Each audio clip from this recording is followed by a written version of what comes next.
네. 일전에 우리 자매들은 드라마 좋아하잖아요. 일전에 응답하라 1988이란 드라마를 인기리에 방영했잖아요. 그 드라마 배경이 서울 쌍문동이라고 하는 곳을 배경으로 했다는데, 서울에 만 동네가 있는데 가장 보통 사람들이 사는 동네가 쌍문동이래요. 물론 이제 직장도 다니고 뭐 또 회사나 뭐 이런 여러 이제 업종에 일하는 사람들인데, 하여튼 좀 서민이죠. 가난하니까 자녀들을 많이 낳아서 기르는데, 그 응답하라 1988의 주인공이 덕선이잖아요. 덕선이가 이제 언니가 있는데 공부를 잘해. 그러니까 공부 잘하면 부모들이 다 이뻐하잖아요. 동생은 남동생이라, 또 우리 한국은 뭐 남아 선호 사상이 얼마나 커요. 근데 중간에 얘는 샌드위치인 거죠. 그래서 항상 뭘 양보해야 되고, 그렇게 이제 지나오게 되는데, 이 아이가 그런 삶에 이제 서러움이 폭발을 한 거예요. 언제 폭발했냐면, 생일날 되면 언니 생일에 묶어가지고 자기 생일도 이렇게 함께 보내는 거예요. 그러니까 그 생일 잔치에도 이제 주인공은 언니인 거지. 그 아이가 막 큰 소리로 울면서 왜 나만 양보해야 되냐고. 예? 예? 왜 생일 케이크도 내 건 따로 없고 언니한테 붙여 먹어야 되냐. 이렇게 울고 소리를 치니까 아빠가 이제 나가서 구멍가게에 가가지고 케이크를 하나 준비를 해서 거기 졸을 꽂아 불을 피워서 건네죠. 그러면서 아빠가 하는 말이, 나 이쁘네.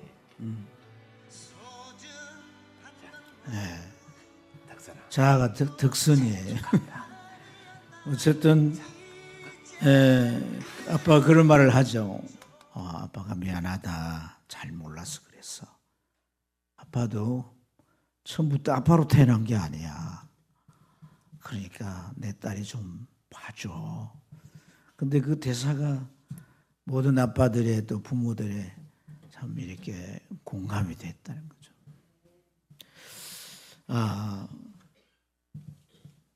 우리가 그래요. 결혼을 하고 뭐 자녀가 태어났는데 엉겁결에 이제 아빠 엄마가 된 거죠. 그러니까 문제가 뭐냐면 준비가 안 돼 있는 거예요.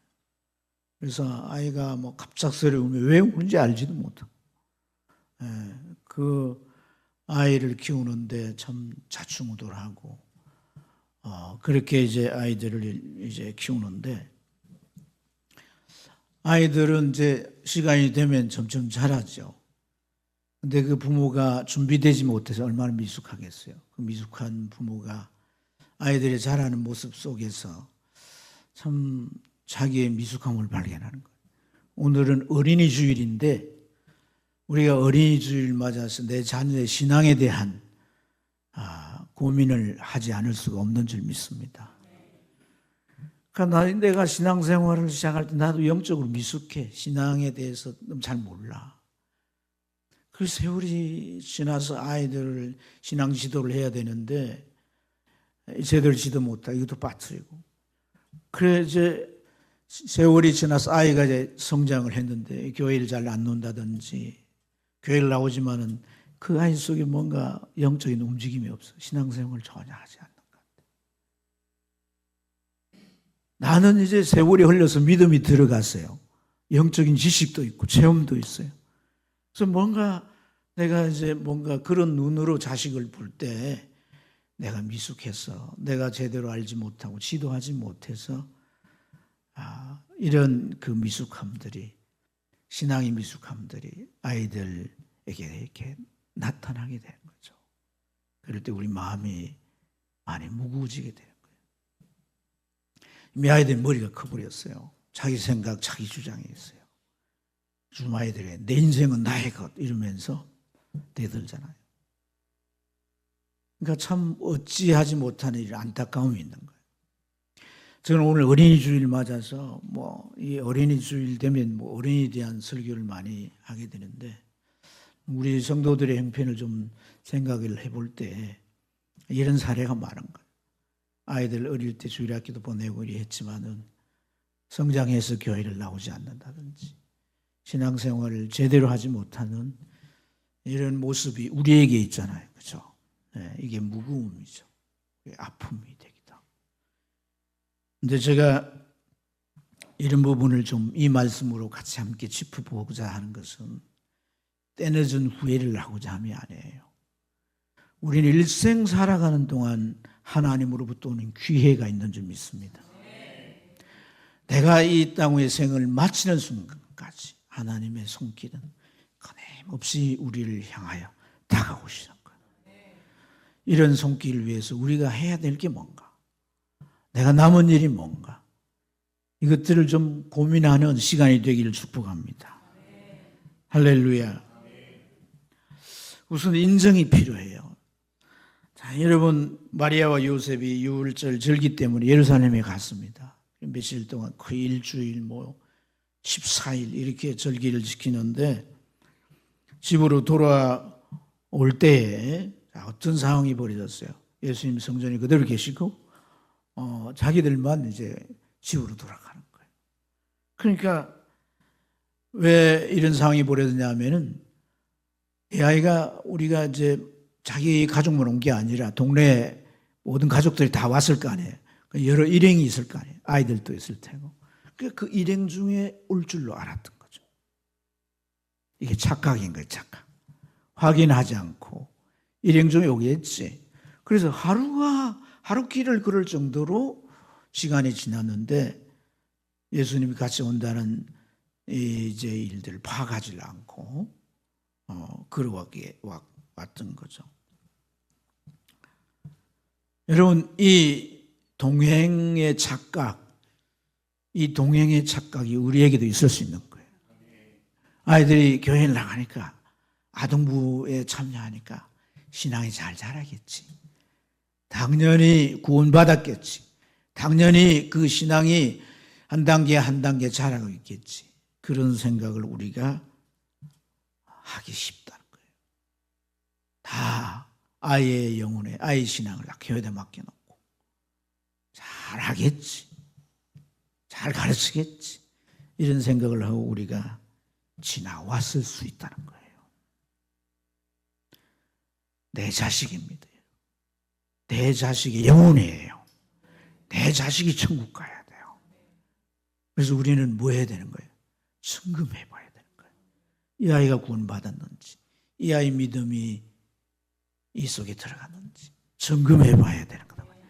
이 점검에서 이제 체크를 해보고 이게 안 됐다면 이 부분을 가지고 부모는 기도하면서 방법을 찾아야 하는 것인 줄로 믿습니다. 뭐 해야 돼요? 점검해 봐야 돼요. 뭐 해야 돼요? 그냥 교회 가니까 신앙이 잘하고 있겠지 이런 착각을 해서는 안 된다는 거예요. 코람데오닷컴이라고 하는 기관에서 가정의 달을 맞아가지고 가정의 신앙 교육에 대해서 주제를 가지고 조사하고 그랬어요. 그 주제 가운데 한국교회 어린이 신앙 교육에 대한 실태를 조사하고 다루는데 그런 대목이 있어요. 교인들이 뭐 이사를 하거나 어떤 이유로 교회를 옮길 때 교회를 선정하는데 큰 교회 그러니까 교인수도 많고 뭐 예배당도 크고 시설도 잘 돼 있고 특별히 아이들을 잘 교육할 수 있는 시스템이 잘 되어 있는 이런 교회를 찾아간다. 거기 가면 뭐 전문적으로 배운 사람들이 교사들 잘 훈련돼 가지고 내 아이 신앙을 잘 그 틀린 말은 안 해요. 그러나 여기서 지적하는 것은 그런 교회를 보내면 자동적으로 나의 아이 신앙이 구원받고 성장하는 것은 아니라는 거예요.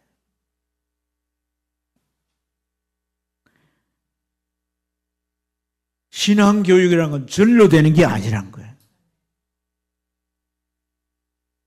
그러니까 이 동행의 착각처럼 오겠지. 이걸로서는 되는 게 아닌 거예요. 신앙은 마치 도제 같은 거예요. 도제. 전수되어야 된다는 거예요. 아멘.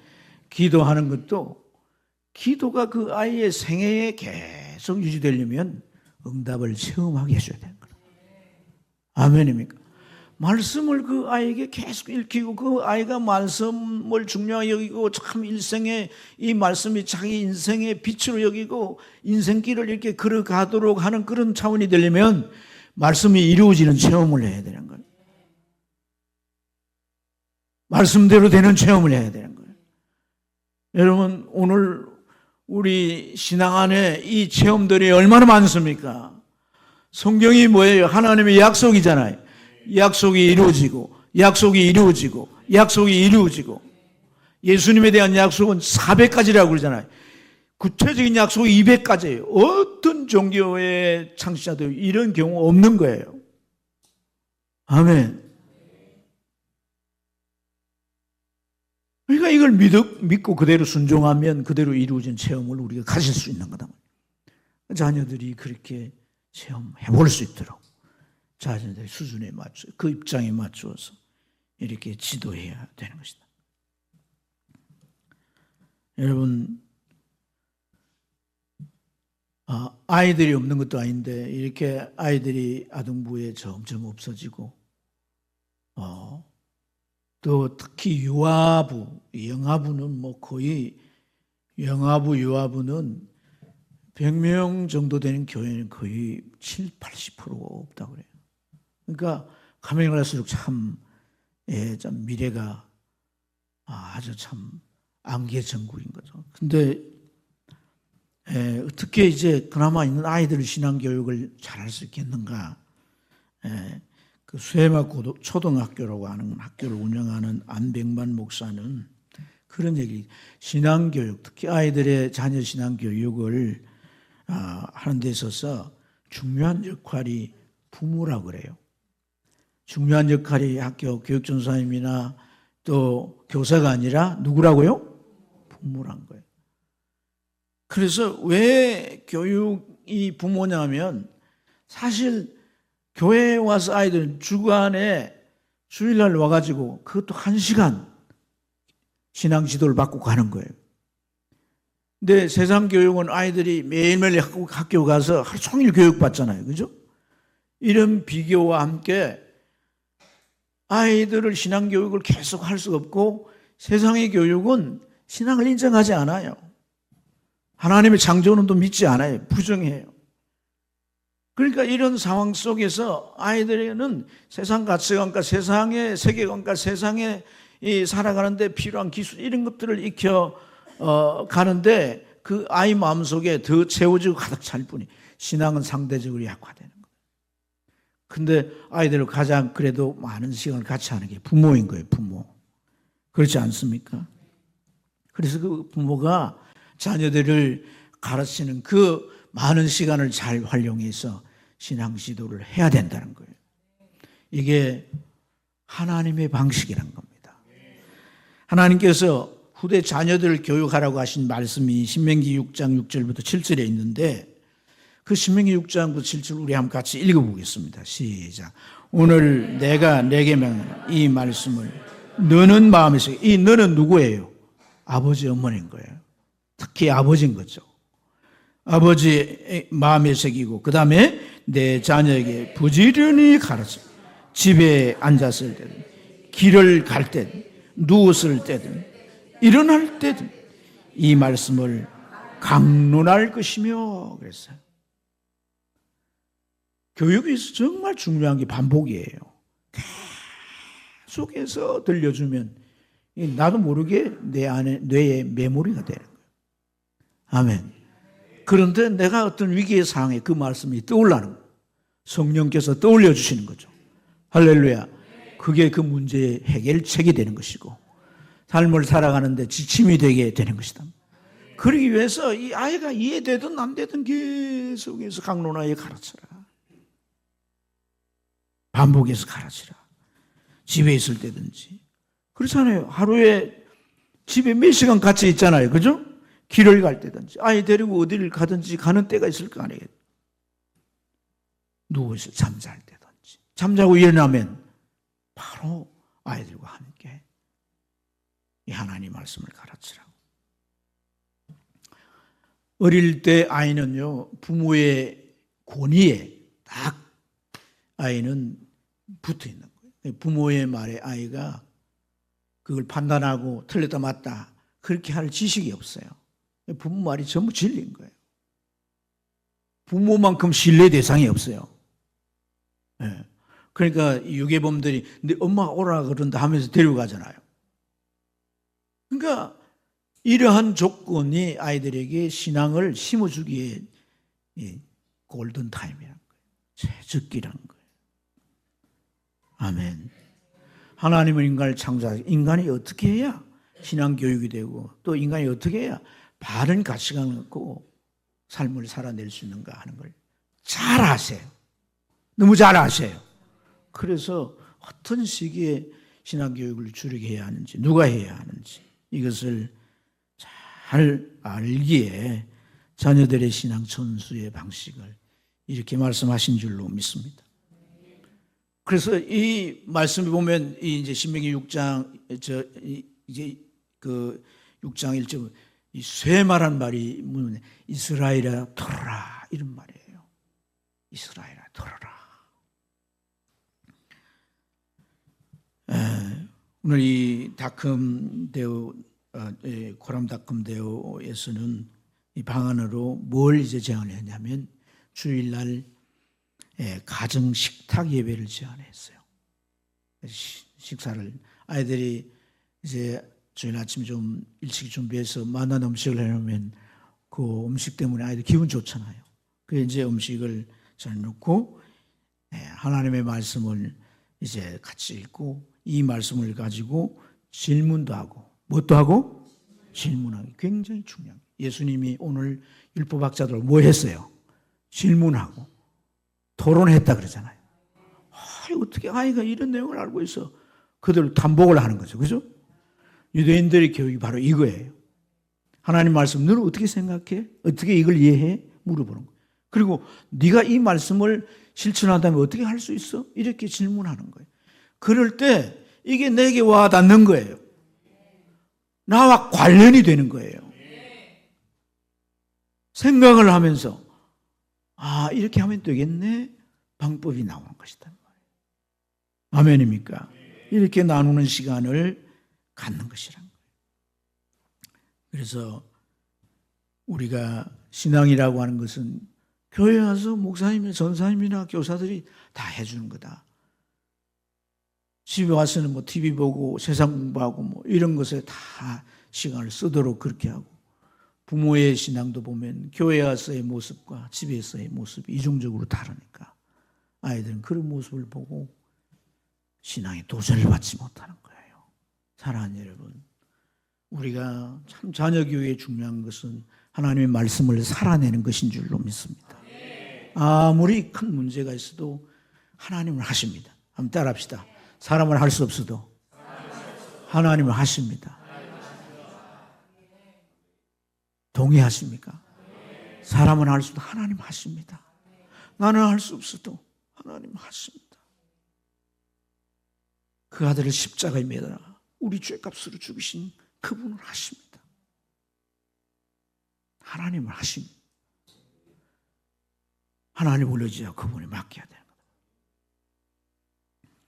그럴 때 아이 마음속에 믿음이 심어지고 할렐루야 그 신앙이 자라서 어떤 세상에 태풍이 불어도 맞서는 용기가 생기는 거예요.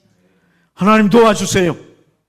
하나님 내가 세상을 이기고 어떤 불의가 그를 유혹하고 넘어뜨리려 해도 자기 양심을 지키며 진리를 따라서 살아갈 수 있게 하는 거예요. 이걸 다 오늘날 한국 교인들이 팔아먹어가지고 문제. 오늘 이 말씀 속에서 두 번째 또 우리가 살펴볼 수가 있는 것은 이 이제 찾아서 사흘 길을 헤매다가 결국 성전까지 가보니까 거기에 예수님이 계신 거예요. 율법학자들과 같이 서로 이제 말씀을 토론하는 걸 지금 보았어요. 가가지고 이제 어깨를 이렇게 치면서 아야 어찌하여 우리에게 이렇게 했느냐 보라 내 아버지와 내가 근심하여 널 찾았느니라. 그럴 때 49절에 예수님이 뭐라고 말합니까? 어찌하여 나를 찾았나이까? 내가 내 아버지 집에 있어야 될 줄을 알지 못하셨나이까? 12살 밖에 아이가 할 수 있는 말은 안 해요. 그래서 어찌 이런 말이 나왔을까? 성경학자들이 연구를 해보니까 그 순간에는 예수님이 신성이 발현되었다는 거예요. 그래서 내가 아버지 집, 이게 하나님의 아들이라는 말이잖아요. 그죠? 하나님의 아들. 그러니까 내가 하나님의 아들인데 내가 당신 아들이 아니고 내가 하나님의 아들, 내가 목수 아들이 아니란 거예요. 내가 하나님의 아들이고 하나님 집에 지금 내가 있다. 이 얘기거든요. 그 신성이 발현되어서 선언한 내용, 최초의 신성에 대한 선언이라 그렇게 말해요. 근데 여러분, 오늘 이 말은요, 다르게 보면 예수님이 자기가 하나님의 아들이라고 하는 것은 자기 정체성에 대한 고백이란 거예요. 내가 누구란가를 아는 거예요. 여러분, 오늘 우리 그리스도인들이 이 정체성이 분명해야 아무리 헤매고 혼란 속에 있어서 다시금 주님 앞에 나오고, 할렐루야. 아무리 막 이 물결 따라 흘러가도 어느 순간 아이고 내가 하나님의 자녀야 하면서 고개를 들고 주님 앞에 다시 나오는 거예요. 정체성이 중요하다 하는 거예요. 아멘. 나는 하나님의 자녀다. 한번 따라, 나는 하나님 자녀다. 어떻게 하나님 자녀 됐어요? 예수 그리스도의 복음을 통해서 거듭났기 때문에, 다시 태어났기 때문에, 내 죽은 영이 살아났기 때문에, 할렐루야. 내가 하나님을 만나고 체험했기 때문에 하나님의 자녀이 분명한 거예요. 내가 하나님의 자녀다. 이 정체성. 여러분들 알든 모르든 세상은요, 이 정체성을 희석시키고 이 정체성을 말살시키려고 하는 거대한 붕저로 우리 인간을 휩쓸어가고 있습니다. 우리는 자녀들에게 이 정체성을 심어주는 게 무엇보다 중요한 것인 줄로 믿습니다. 여러분, 이걸 딱 심어줘가지고 믿음이 잘 생기면 하나님께서 그 아이를 잘 되게 하십니다. 출세하게 하십니다. 성공하게 하십니다. 여러분, 세상에도 그리합니다. 요셉을 보세요. 거대한 이집트의 총리가 되게 하지 않습니까? 다니엘 보세요. 다니엘은 바벨로니아 왕이 바뀌고 나중에 고레스라는 나라가 그 나라를 정복해서 지배할 때도 3번에 걸쳐 총리가 됩니다. 으뜸 총리가 됩니다. 세상에서도 그렇게 뛰어나고 잘 되게 하시는 거예요. 아멘. 우리나라 대통령이 지금 뭐 많지만은 그 가운데 여러분, 기독교인이 또 장로가 대통령 되기도 했지 않습니까? 김영삼 이제 대통령은 문민정부를 세웠잖아요.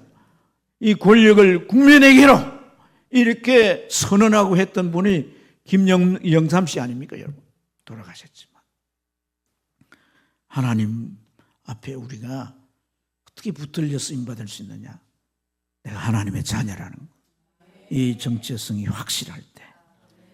할렐루야.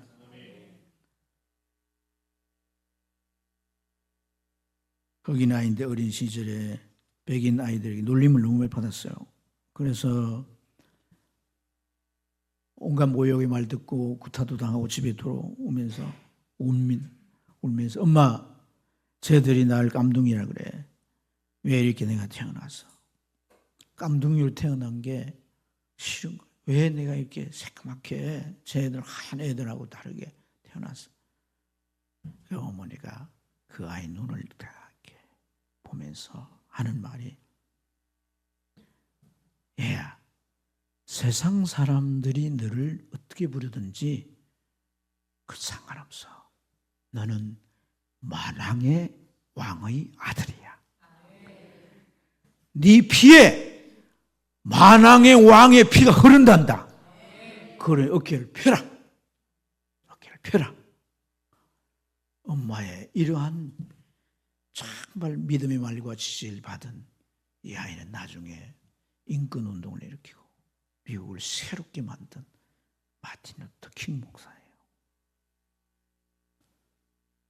사랑하는 여러분, 오늘 교회도 마찬가지지만 여러분들이 여러분 자녀들에게 너 하나님의 자녀야. 세상이 어떻게든 하나님 널 구원하셔. 너와 함께 하셔. 이렇게 아이들에게 정체성으로 자긍심을 심어줘야 할 줄로 믿습니다. 그래 걔네들이 세상을 바꾸는 인물이 되는 겁니다. 아멘입니까?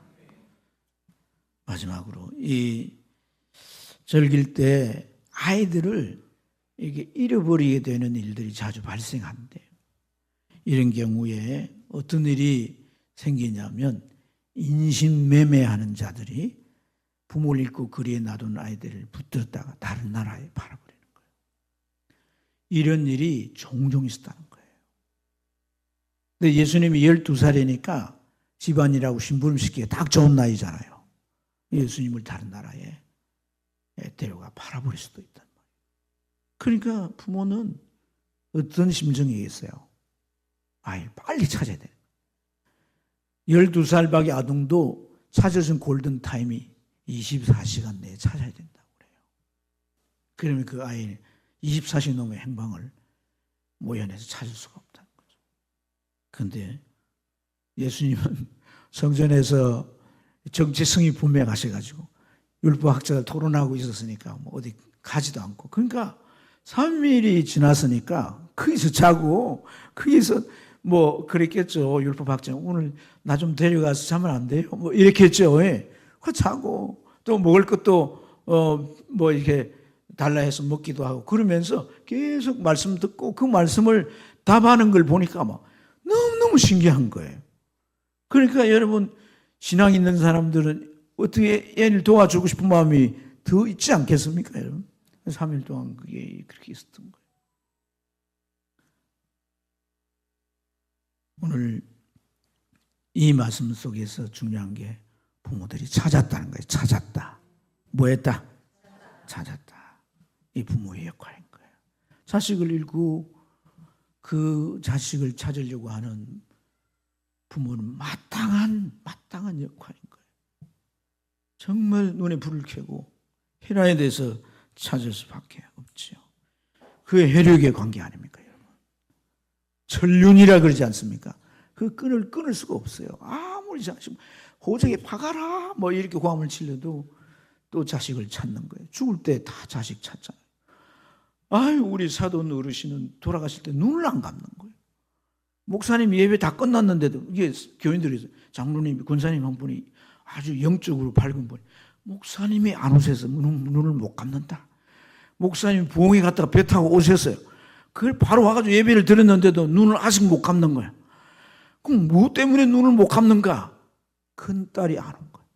큰딸이 강원도에 있다 보니까 인제가 뭐 언제 오나 강원도에서 뭐 기차 타고 버스 타고 온다고 너무 늦은 거야. 그 딸 올 때까지 막 숨을 고르고 막 버티시는 거예요. 자식이 그런 거란 말이에요. 이 인륜의 끈이 얼마나 대단합니까? 육신의 자식을 육신의 모습만 볼 게 아니라는 거예요. 교회에 와 있는 자식에도 지금 이런 자식이 있을 수 있다는 거예요. 교회를 나오지 않는다면 더더욱 그렇고요. 찾아야 하는 거예요. 내가 알지 못해도 하나님은 그 자식이 돌아오도록 길을 만드시는 분. 하나님 뭘 만드시는 분? 길을 내시는 분. 사막에도 길을 내시고 강도 길을 내시고 광야에도 길을 내시고 돌아오게 하시는 분 하나님이시단 말이에요. 26살에 검사가 됐어요. 어릴 때 교회를 나갔는데 출세 가도를 이제 계속 긋다 보니까 교회 등지고 부모 살았을 때 아무리 권면을 해도 돌아오죠. 그런데 결혼을 하고 이제 믿지 않는 뭐 아주 정치가 딸하고 결혼을 해가지고 참 완전 믿지 않는 상황 가운데. 근데 이 사람이 은퇴를 앞두고 암이 걸렸어요. 근데 이제 그 암이 걸리니까 그 딸이 그래도 이제 어쨌든 할아버지 할머니 영향을 받아 교회를 나가서 권사한 거라. 아버지가 이제 몇 개월 안 남았으니까 너무 안타고 기도하면서 자기의 목사님을 모시고 가서 이제 복음을 전하고 예수님 영접했는데 이분이 그런 얘기를 합니다. 내가 한 검사 생활 지금까지 하면서 이 범죄자들이 오는데 그 중에 자기한테만 그렇게 교인들이 많이 왔대요. 교회 중직자도 오더라고요. 장로님도 오고. 그래서 사기꾼도 많고 뭐 남의 것 가로채고 이런 분도 많고 별별 죄를 지어 오더라고요. 그 처음에 그걸 보면서 이러니 교회를 안 나가지 그렇게 됐다는 거예요. 그런데 그런 사람들이 계속 자기한테 오니까 자기가 왜 이런 사람들 내게 오는가 생각을 했다는 거예요. 그래서 자기 마음이 깨달아지는 게 교회는 죄인이 가는 곳이구나. 죄인이 가는 곳이구나. 이런 죄가 있으니까 교회를. 그래서 나도 뵐 수 없는 놈인데 교회 가야지. 그런 생각을 했다는 거예요. 하나님이 이끄시고 계신 것이죠. 사랑하는 여러분, 오늘 우리가 정말 하나님이 구원 주시기로 작정한 자들은 절대 버리시지 아니하시고 어떤 모양으로든 하나님이 이끄셔서 주님 앞에 돌아오게 하신 줄 믿습니다. 할렐루야, 할렐루야. 이게 하나님의 은혜인 거예요. 은혜. 끊임없는 사랑, 자기 사람을 끝까지 사랑하는 사랑. 우리는 돌아오게 해야 합니다. 하나님의 자녀들을 돌아오게 해야 합니다. 아멘입니까? 오늘 우리가 이 교회를 섬기고 세워가고 있지만은 교회의 미래는 참 암울합니다. 그래서 우리는 이 존폐에 대한 심각성을 가지고 다음 세대 아이들을 위해서 우리가 기도해야 합니다. 투자해야 합니다. 얼마가 되느냐 숫자가 중요한 게 아니라 이 아이들만큼은 확실한 신앙인으로 만들어요. 이것에 우리가 사명을 가져야 되는 거예요. 아멘입니까? 그래서 오늘날 더 이상 내버려두면 안 되겠다 해서 기독교 학교들을 막 세우고 그 학교들을 통해서 아이들의 신앙교육을 하는 이런 일들이 펼쳐집니다. 우리 교회도 이 일에 동력하는데 여러분 우리의 시각을 바꾸어야 합니다. 오늘 우리만 믿다고 끝낼 게 아니에요. 우리 자녀들, 자손들도 믿어야 될 게 아니겠어요. 교회를 지키고 세우는 이 일이 바로 이 어린이날 우리가 아이들을 생각하며 어떻게 이 아이들을 위할 것인가를 고민하고 헌신하는 데 있는 줄 믿습니다. 우리 다 주여 삼창하고 같이 오늘 아이들 위해 기도하는 특별한 시간을 갖겠습니다.